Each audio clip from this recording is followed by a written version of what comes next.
सही।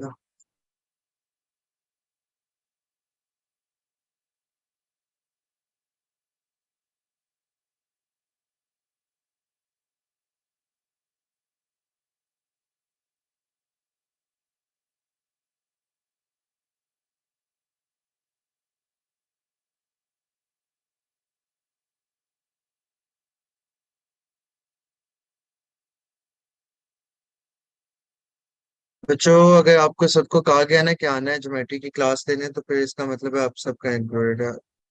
ये सवाल दोबारा नहीं पूछना आप।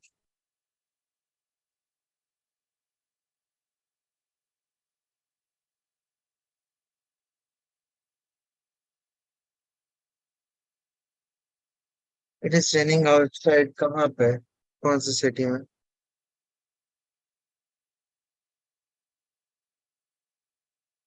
आप लोगों को तो ऑलरेडी मैंने कल कल भेजे नहीं है सारी चीजें। मेरे ख्याल से जो आज बच्चे ऐड हुए हैं ना, सिर्फ उनको नहीं मिले होंगे। कल वालों को तो मैंने भेज दी हुई है ऑलरेडी। एनोलॉजिस्ट की, जिसकी वो पासपोर्ट चाहिए था, जिसका ईसीसी जिसका पासपोर्ट था। चले, कोई मसला नहीं है। जिनको नहीं मिले तो भेज देंगे अभी हम क्लास के बाद। भेज देंगे।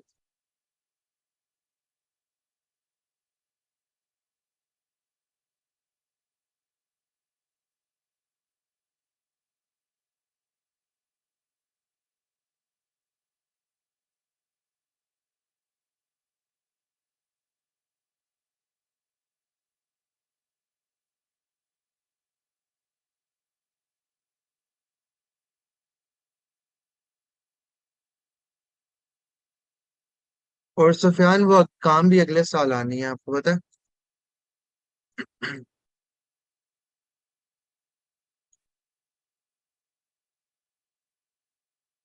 ओके जी।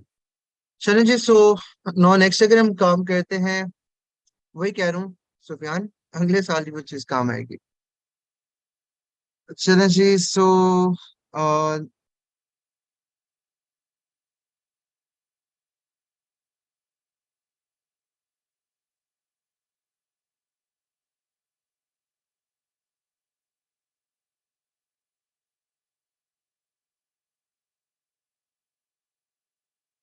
चलें जी। सो बिस्मिल्लाह रहमान रहीम, स्टार्ट करते हैं with our very next topic, जो कि है हमारे पास ज्योमेट्री पोर्शन। ठीक है।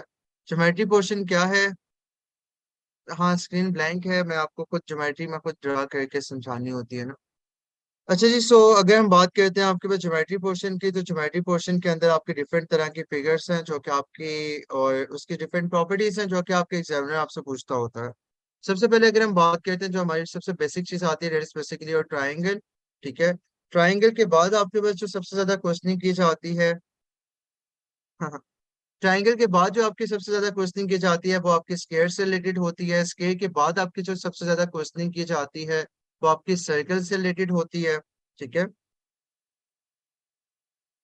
सर्कल के बाद आपके पास जो सबसे ज्यादा क्वेश्चनिंग की जाती है वो आपके रेक्टेंगल से रिलेटेड होती है।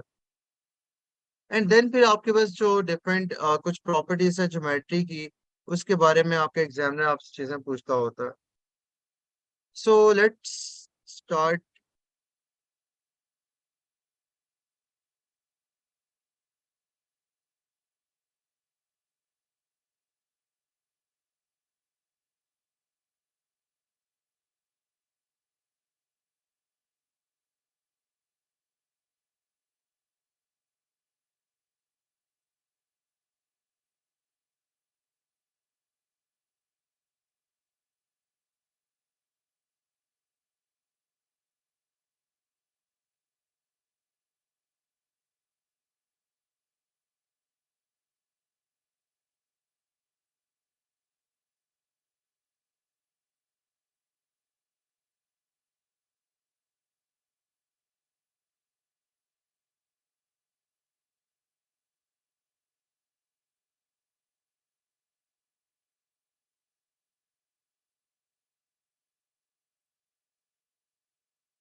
सो सबसे पहले अगर हम बात करते हैं, हमारे पास जो सबसे पहली चीज आती है, that is basically your triangle.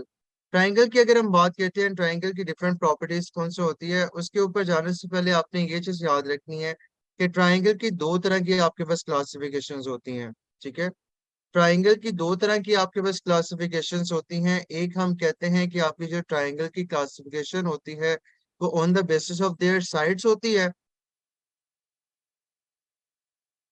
ठीक है, और दूसरी आपके पास जो क्लासिफिकेशन होती है वो on the basis of their angles होती है। एक आपके पास साइड की बेसिस के ऊपर क्लासिफिकेशन, और एक आपके पास जो दूसरी क्लासिफिकेशन होती है वो आपकी एंगल के बेसिस के ऊपर होती है। नो, साइड की बेसिस के ऊपर अगर हम क्लासिफाई करते हैं ट्राइंगल्स को, तो हम फर्दर तीन कैटेगरीज के अंदर ट्राइंगल्स को क्लासिफाई कर सकते हैं। एक हमारे पास सबसे पहली जो टाइप ऑफ ट्राइंगल आती है, that is basically known as your equilateral triangle.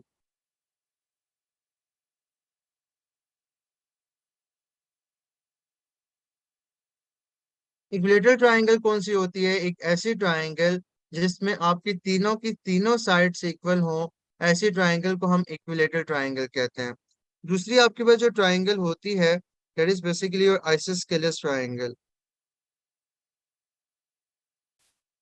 ठीक है, आइसोस्केलस ट्राइंगल कौन सी होती है? ऐसी ट्राइंगल जिसकी आपकी दो साइड्स इक्वल हो और तीसरी साइड अनइक्वल हो। ठीक है, मैं यहाँ पे एक काम करता हूँ, ड्रॉ भी करता जाता हूँ ताकि आपको क्लियर हो जाए। तो ये वैसे फॉर एग्जांपल एक ट्राइंगल है जिसकी तीनों की तीनों साइड्स इक्वल है। ठीक है, आइसोसेलेस ट्राइंगल किस तरह की ट्राइंगल होगी? ऐसी ट्राइंगल जिसमें आपके दो साइड्स इक्वल हैं और तीसरी साइड आपके पास अनइक्वल है।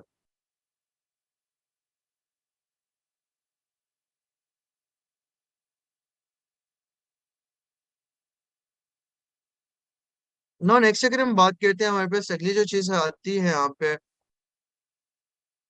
थर्ड जो चीज हमारे पास यहाँ पे आइसोसेलेस के बाद जो थर्ड टाइप ऑफ ट्राइंगल आती है, that is basically known as your scalene triangle. ठीक है, स्केलेंस ट्राइंगल आपके पास कौन सी होती है? स्केलेंस ट्राइंगल आपके पास एक ऐसी ट्राइंगल है जिसके अंदर आपकी तीनों की तीनों साइड्स डिफरेंट होती हैं। ठीक है, और तीनों के तीनों एंगल्स भी डिफरेंट होते हैं। लाइक फॉर एग्जांपल, ये अगर मैं आप एक ट्राइंगल ले लेता हूँ, इसके अंदर आपके पास ये साइड डिफरेंट है, ये साइड डिफरेंट है, और ये साइड आपके पास क्या है? डिफरेंट है। ठीक है, स्केलेंस ट्राइंगल एक ऐसी ट्राइंगल है जिसके अंदर आपकी तीनों की तीनों साइड्स क्या होती हैं? डिफरेंट होती हैं। ना, अब इसी तरह से अगर हम बात करते हैं आपकी एंगल की बेसिस के ऊपर क्लासिफिकेशन की, तो एंगल की बेसिस के ऊपर भी हम ट्राइंगल्स को तीन कैटेगरीज में क्लासिफाई कर सकते हैं। एक आपके पास जो पहली क्लासिफिकेशन आती है आपकी ट्राइंगल की, that is basically your acute angle triangles. Acute angle triangles कौन से होते हैं? ऐसे तमाम ट्राइंगल जिसमें आपके जो एंगल्स हैं वो 90 डिग्री से छोटे हों, ऐसे तमाम ट्राइंगल को एक्यूट एंगल ट्राइंगल कहते हैं। ठीक है, ऐसे तमाम ट्राइंगल जिसके अंदर तमाम के तमाम एंगल 90 डिग्री से छोटे हों, ऐसे तमाम ट्राइंगल को एक्यूट एंगल ट्राइंगल कहा जाता है। फिर उसके बाद आपकी जो दूसरी टाइप ऑफ ट्राइंगल आती है, दूसरी टाइप ऑफ ट्राइंगल आती है, that is basically known as your obtuse angle triangle. Obtuse angle triangle कौन सी होती है? एक ऐसी ट्राइंगल जिसके अंदर आपकी एक एंगल 90 से बड़ा हो। ठीक है, एक angle, not more than one angle, maximum एक एंगल आपके पास 90 से बड़ा हो, ऐसे एंगल, ऐसी ट्राइंगल को हम ऑब्ट्यूज एंगल ट्राइंगल कहा जाता है। इसी तरह से अगर हम बात करते हैं आपके पास एक्यूट एंगल, ऑब्ट्यूज एंगल, और थर्ड आपके पास जो टाइप ऑफ ट्राइंगल आती है यहाँ पे, that is basically known as your right angle triangle. और राइट ट्राइंगल का आप में से किसको नहीं पता? सबको ही पता होगा राइट ट्राइंगल क्या होती है। सो एक ऐसी ट्राइंगल जिसमें एक एंगल 90 डिग्री का हो, वो आपके पास राइट एंगल ट्राइंगल कहलाती है। लाइक फॉर एग्जाम्पल, इनकी मैं अगर थोड़ी सी ड्रॉ डायग्राम भी ड्रॉ करने की कोशिश करूँ।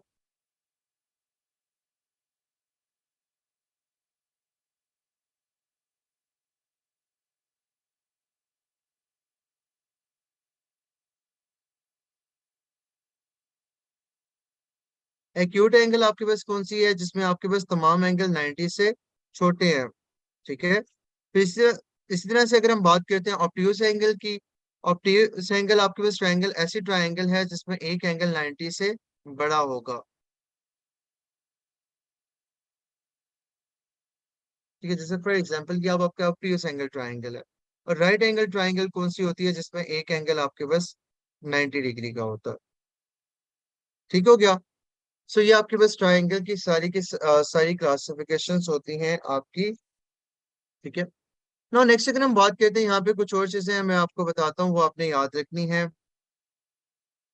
नहीं, ऑब्ट्यूज आपके पास हमेशा 90 से बड़ा होगा।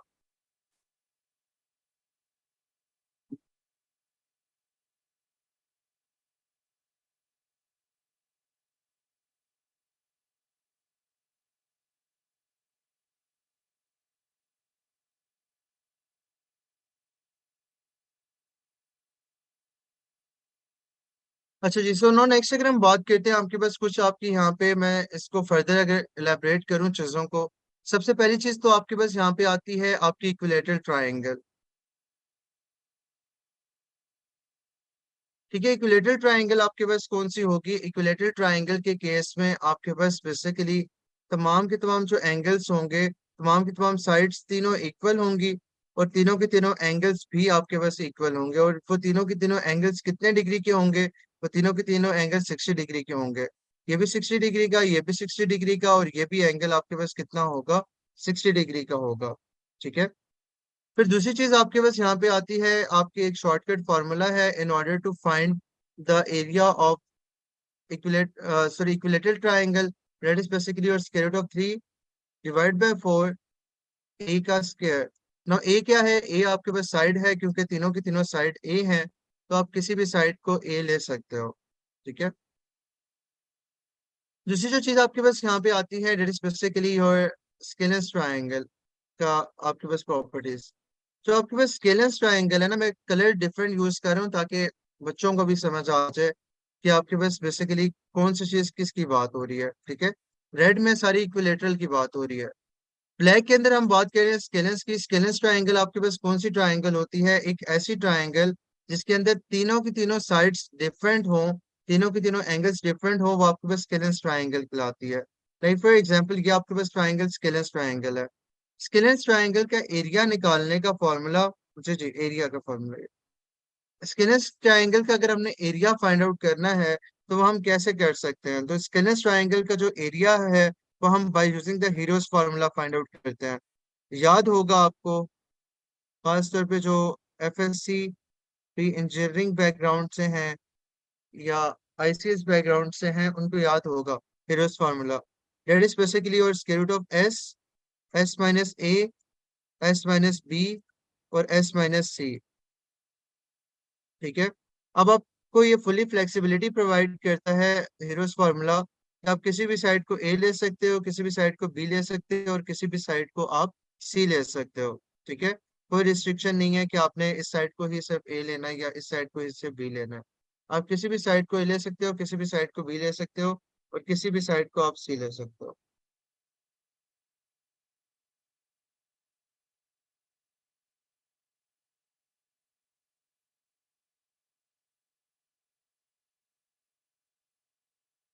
ओके जी, सो नाउ नेक्स्ट अगर हम बात करते हैं,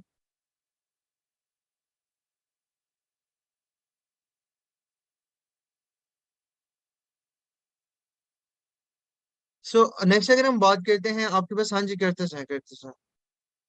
एस क्या है मैं बता रहा हूँ अभी आपको। सो बेसिकली यहाँ पे जो एस होता है वो आपके पास सेमी पेरीमीटर कहलाता है, और सेमी पेरीमीटर आपके पास कैसे आता है? A plus B plus C divide by 2 से। चलिए जी, सो नाउ नेक्स्ट अगर हम बात करते हैं आपके पास यहाँ पे थर्ड जो चीज आती है, इसको नोट डाउन करते जाएं चीजों को जो मैं आपको लिख पा रहा हूँ। अच्छा जी, सो नेक्स्ट आपके पास जो चीज आती है,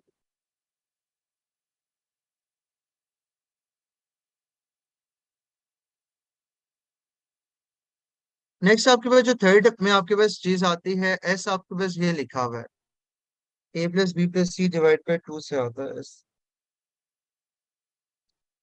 अच्छा जी, सो नो नेक्स्ट अगर हम बात करते हैं आपके पास थर्ड जो हमारे पास चीज आती है, डेट इज बेसिकली और right triangle.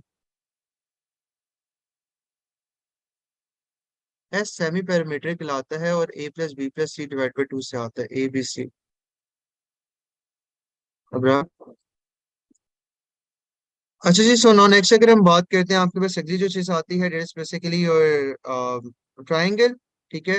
So area of the right triangle, ये अब बेसिकली जो ट्राइंगल होती है ये आपके पास कौन सी ट्राइंगल कहलाती है? ये राइट एंगल ट्राइंगल कहलाती है। और राइट एंगल ट्राइंगल का एरिया निकालना तो जब पैदा हुए थे तब से ही सीख रहे हो।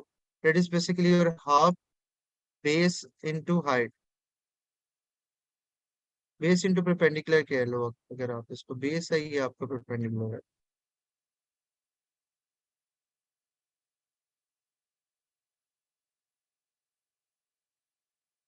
ठीक है।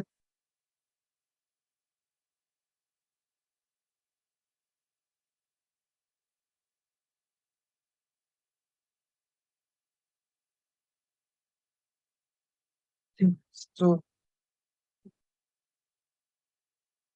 अच्छा जी, सो सर फर्स्ट वाले वाला बी समझ नहीं आया। रिलेटेड एरिया क्या मतलब, क्या नहीं समझ आया? हाँ जी, समीन इनके हियान, क्या नहीं समझ आ रहा? एरिया का फॉर्मूला में क्या डिफिकल्टी हो रही है? क्वेश्चन जल्दी से पूछते जाना प्लीज।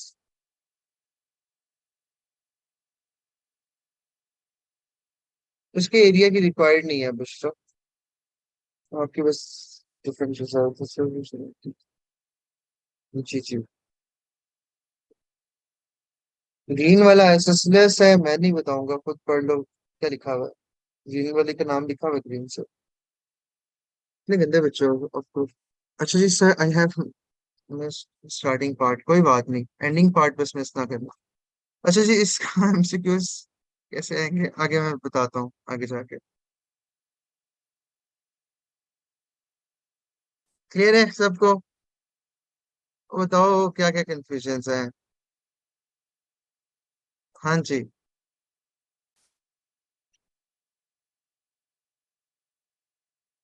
राइट एंगल का बता दें, क्या बताना है? ये चीज तो मैं पूछ रहा हूँ आप लोगों से, बताएं कि पूछ क्या रहे हैं, क्या पूछना चाह रहे हैं।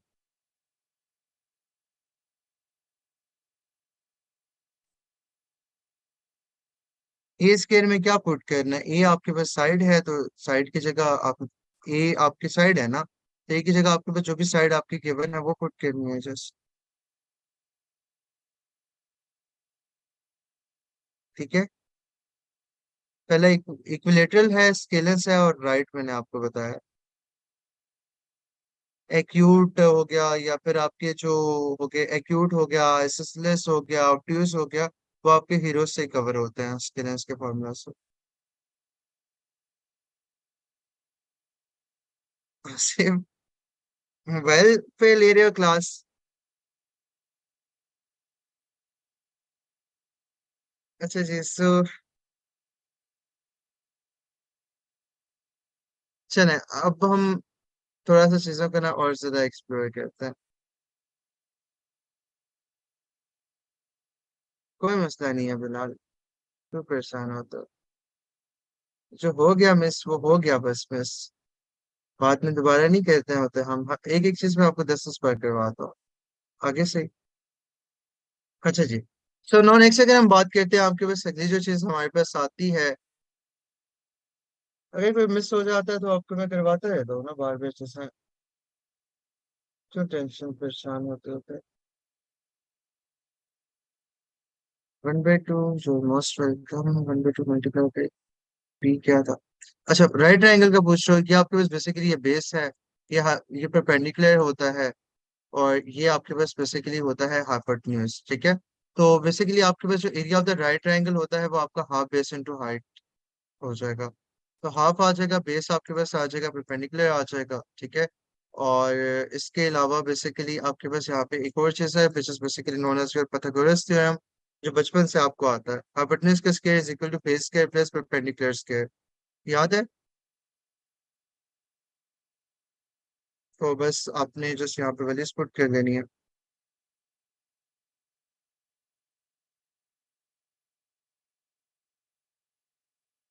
हाँ सैन, कल इंशाल्लाह कर लेता हूँ। ओके जी, सो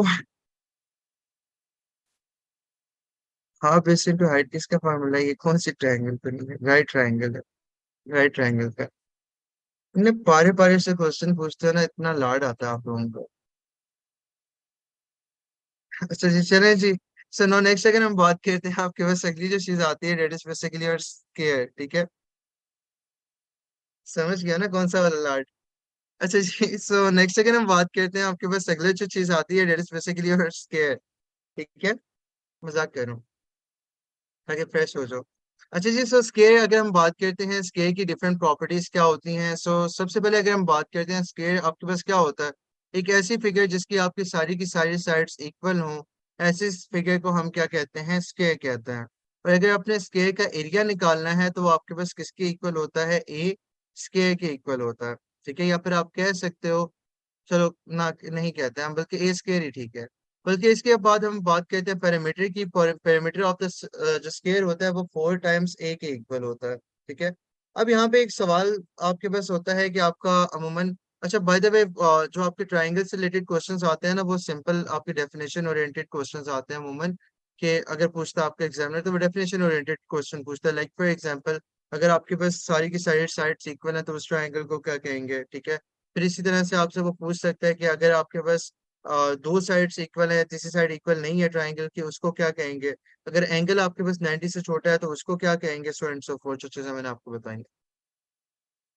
अब आपके स्केयर के रिलेटेड आपके क्वेश्चन किस तरह के पूछता होता है एग्जामिनर। मैं आपको एक सवाल देता हूँ। एरिया ऑफ द, आपके पास एक स्केयर है जो कि आपके पास गिवन है कि वो 36 के इक्वल है। नाउ वो आपसे पूछता है कि बताओ पैरामीटर किसके इक्वल होगा।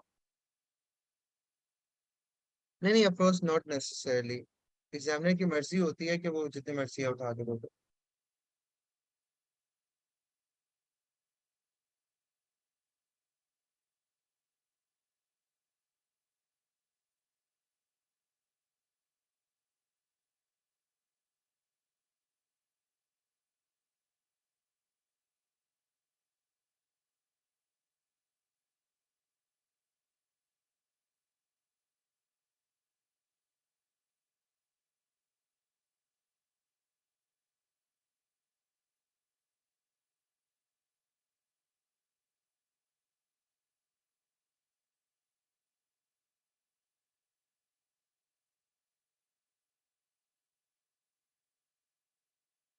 सो अगर हम बात करते हैं, एरिया आपके पास 36 के इक्वल है, तो अब आपको पता है कि एरिया से ए की वैल्यू निकाल के, हाँ बिल्कुल। सो एक आपके पास एरिया किसके इक्वल है, 36 के इक्वल है, ठीक है। एरिया आपके पास बेसिकली ए स्क्वायर के इक्वल होता है, और वो 36 के इक्वल है। तो आप यहाँ से एक काम कर सकते हो कि ए की वैल्यू निकाल लो, that will be equal to 6। Perimeter आपके पास किसके इक्वल होता है, 4 टाइम्स ए के इक्वल होता है। तो 4 टाइम्स 6 कर लोगे, तो आंसर किसके इक्वल आ जाएगा यहाँ पे, 24 के इक्वल आ जाएगा, if I am not wrong. मैंने कोई गलती तो नहीं की ना, ठीक है।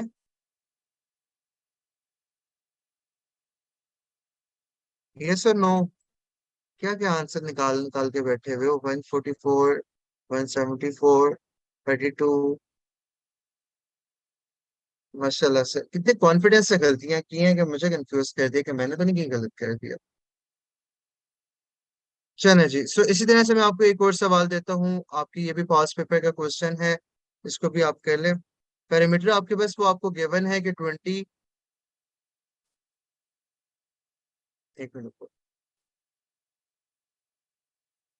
पैरामीटर आपके गिवन है कि वो 48 के इक्वल है। एरिया आपसे पूछा गया था कि आप बताएं कि एरिया ऑफ द स्क्वायर क्या होगा।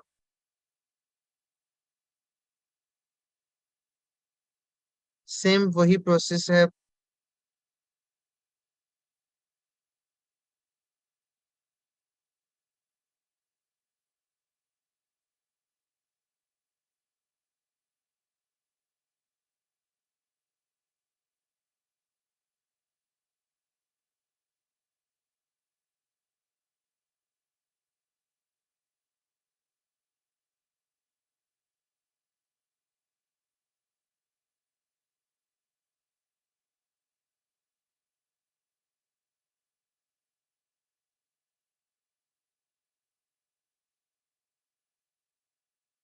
अगर हम बात करते हैं यहाँ पे, ये आपका आ जाएगा पैरामीटर आपके पास 48 के इक्वल है, तो इसका मतलब ये हुआ कि पैरामीटर इज इक्वल टू 4, ए की वैल्यू आपके पास 48 के इक्वल आ जाएगी। तो ए की वैल्यू अगर मुझे निकालनी है, that will be equal to 12। और अगर मुझे एरिया फाइंड आउट करना है, तो एरिया आपके पास किसके इक्वल होता है, ए स्क्वायर के इक्वल होता है।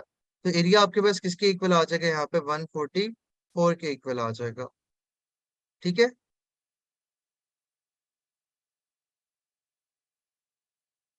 क्या चीज समझ नहीं आई? मुझे बताओ अली। हाँ, स्मॉल ए वैल्यू निकालनी है, ठीक है। कैपिटल ए तो एरिया को रिप्रेजेंट कर रहा है ना। छोटे ए की वैल्यू निकाल के दूसरे में पुट कर देनी है जस्ट।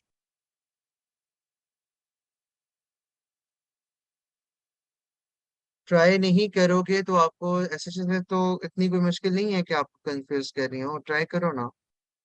किस किस को नहीं समझ आई, जरा हैंड रेस करो। हैंड रेस करो जिन जिन को नहीं समझ आई। माशाल्लाह माशाल्लाह। चले जी। So that was quite easy, चलो कोई बात नहीं। अब देखो बेसिकली आपने सिंपल क्या काम करना है, पहले मैं आपको ये वाला समझा देता हूँ, फिर मैं आपको ये समझा देता हूँ, ठीक है। सबसे पहली चीज आपके पास यहाँ पे वो कह रहा है कि एरिया आपके पास 36 के इक्वल है। ठीक है, पहली चीज आपको कह रहे हैं कि एरिया किसके इक्वल है? 36 के इक्वल है। अब अगर आपका एरिया 36 के इक्वल है, बेसिकली आपने पता है क्या करना है? आपने छोटे ए की वैल्यू निकाल के देनी है। ठीक है, अगर आपका एरिया 36 के इक्वल है तो इसका मतलब ये हुआ, एरिया आपके पास 36 के इक्वल है तो अभी हाशिम इस बात पे भी क्लास के स्टार्ट में बच्चों को डांट पड़ चुकी हुई है। डेफिनेटली आप सबको अगर बुलाया गया है तो आपके टेस्ट के अंदर इंक्लूडेड है भाइयों। क्यों परेशान होते हो? अच्छा जी, सो आपके पास ए जो है वो आपके पास ए स्केयर जो है वो 36 के इक्वल है, ए की वैल्यू आपके पास यहाँ पे 6 के आ जाएगी। बेसिकली हमने करना ये है कि हमने अगर पैरामीटर निकालने का वो हमें कह रहा है तो पैरामीटर 4 ए के इक्वल होता है ना। हमने कहीं से ए की वैल्यू ला के इसके अंदर पुट कर देनी है। एरिया आपके पास इक्वल है 36 के इक्वल है, तो मैं अगर दोनों साइड पे स्क्वायर रूट ले लूं इसके तो ए की वैल्यू, स्मॉल ए की वैल्यू 6 के इक्वल नहीं आ जाएगी। जब ए की वैल्यू मुझे पता चल गई यहाँ पे, मैंने यहाँ पे पुट करना है और आंसर निकाल लेना है। सिंपल।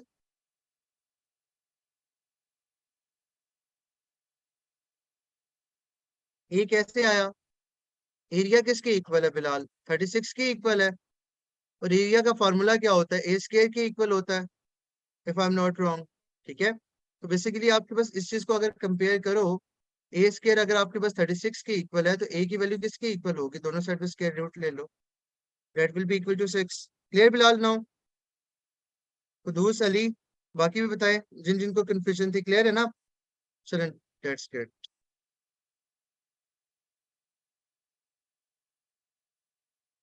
अच्छा जी, सो नॉन नेक्स्ट अगर हम बात करते हैं, आपके पास अगली जो चीज हमारे पास आती है डेट इज बेसिकली और सर्कल। सर्कल की अगर हम बात करते हैं तो सर्कल आपके पास एक ऐसी फिगर है। पैरामीटर का बता दूं, पैरामीटर आपके पास बेसिकली जो आपकी बाउंड्री होती है ना, बाउंड्री की जो लेंथ होती है उसको पैरामीटर कहा जाता है। अगर हमने एरिया फाइंड आउट करना है, चीजों को अच्छा गौर से सुनना, टाइम हमारे पास कम रह गया। एरिया अगर आपने फाइंड आउट करना है, that will be equal to pi r square. ठीक है, अगर आपने एरिया फाइंड आउट करना है तो area will be equal to pi r square. और सर्कमफेरेंस ऑफ द सर्कल अगर आपने फाइंड आउट करना है तो that will be equal to 2 pi r. Area आपके पास पाई आर स्क्वायर के इक्वल होगा और सर्कमफेरेंस किसके इक्वल होता है? आपके पास 2 पाई आर के इक्वल होता है। एक किसी भी सर्कल, हाँ जी, जिस सर्कल का एरिया की बात करूं। अच्छा, सर्कल का एरिया निकालने के लिए आपके पास बेसिकली, अच्छा इस तरह से अगर हम बात करते हैं, आपके पास जो डायमीटर होता है ना वो 2 टाइम्स रेडियस के इक्वल होता है। ठीक है, अब मैं आपको कुछ स्टेटमेंट्स बोल रहा हूँ, आपने अपने पास आपने मुझे बताना है कि वो बेसिकली मैं किसकी बात कर रहा हूँ।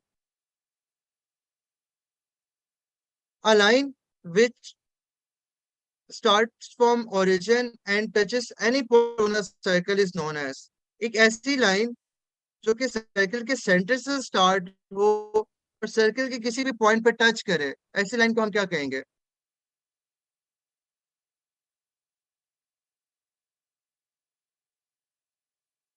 नमाज पे एक होगी बिटवीन 8:55 से लेके 5 मिनट की नमाज पे एक हम लेंगे।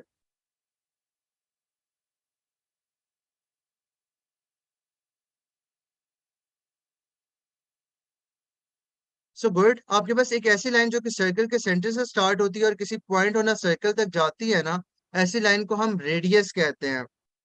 ठीक है, आपके पास यहाँ पे क्या लेंगे? हम इसको रेडियस कहेंगे। फिर इस तरह से अगर हम बात करते हैं आपके पास, हाँ बाद में तो हम ले लेंगे, उसके बाद में नहीं करेंगे। अच्छा, सो इसी तरह से अगर हम बात करते हैं, आपके पास अगली जो चीज हमारे पास आती है, a line which touches 2 points on a circle and passes through the origin is known as.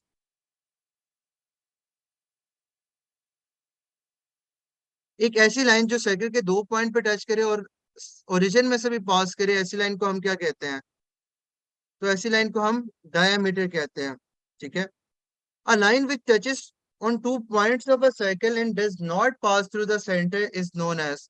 एक ऐसी लाइन जो सर्कल के किसी 2 पॉइंट पर टच करे लेकिन सेंटर में से पास ना करे, ऐसी लाइन को हम क्या कहते हैं?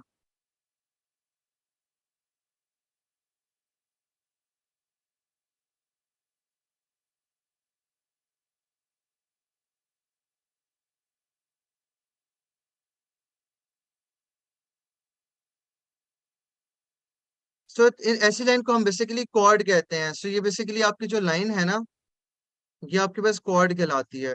फिर इसी तरह से अगर हम बात करते हैं, a line which passes by touching the circle at 1 point only is known as। एक ऐसी लाइन जो सर्कल को किसी एक पॉइंट पर टच करके पास कर जाए,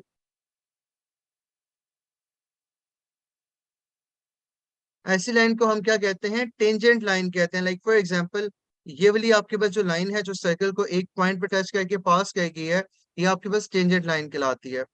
a line which passes through the center and the point of tangency is known as। एक ऐसी लाइन जो सर्कल के सेंटर में से पास करे और पॉइंट ऑफ टेंजेंसी में से पास करे। By the way, point of tangency ये वाला पॉइंट होता है।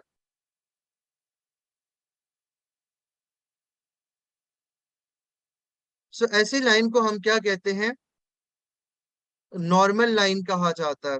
ठीक है। एक ऐसी लाइन जो सर्कल के सेंटर में से पास करे और पॉइंट ऑफ टेंजेंसी में से पास करे, तो उसके लिए हम जब उसको हम क्या कहते हैं? नॉर्मल लाइन कहते हैं। चलो, नो नेक्स्ट अगर हम बात करते हैं, हमारे पास अगली जो हमारे पास फिगर आती है डेट इज बेसिकली और रेक्टेंगल। रेक्टेंगल की अगर हम बात करते हैं, अगर हमने एरिया ऑफ द रेक्टेंगल निकालना है, कि नमाज ब्रेक नहीं होगी 8:55 वाली जो ब्रेक है ना, अभी 8:55 से लेके 9 वाली, दिस इज नॉट द नमाज ब्रेक। ठीक है। नमाज ब्रेक आपकी बाद में होगी। ये आपकी अभी क्योंकि सेशन एक्सपायर हो जाएगा तो 5 मिनट वैसे ही आप वो हो जाएगी, वैसे ज्वाइन करते करते आपको हो जाएगा। अच्छा जी, सो नो नेक्स्ट अगर हम बात करते हैं, अगर आपने एरिया निकालना है तो एरिया आपके पास बेसिकली किसके इक्वल होता है? लेंथ इनटू विड्थ के इक्वल होता है। ये लेंथ है और ये आपके पास बेसिकली आपकी विड्थ आ जाती है, अगर आपने एरिया निकालना है। और इसी तरह से अगर आपने परपेंडिकुलर सॉरी पैरामीटर निकालना है, तो पैरामीटर आपके पास basically 2 times length plus width के इक्वल होता है। ठीक है। अब यहाँ पे कुछ और 2-3 पॉइंट्स हैं जो आपने याद रखने हैं। एक पहली चीज ये याद रखनी है कि अगर आपके पास एंगल्स का सम किसी भी दो एंगल्स का सम अगर आपके पास 90 डिग्री है ना, ऐसे एंगल्स को हम कंप्लीमेंट्री एंगल्स कहते हैं। ठीक है। किसी भी दो एंगल का सम अगर आपके पास 180 डिग्री है, ऐसे एंगल्स को हम सप्लीमेंट्री एंगल्स कहते हैं। ठीक है। इस तरह से अगर हम बात करते हैं, आपके पास अगर एक कोई भी फिगर है जिसकी 5 साइडें हैं, तो उसको हम पेंटागोन कहते हैं। 6 वाली साइड को हम हेक्सागोन कहते हैं।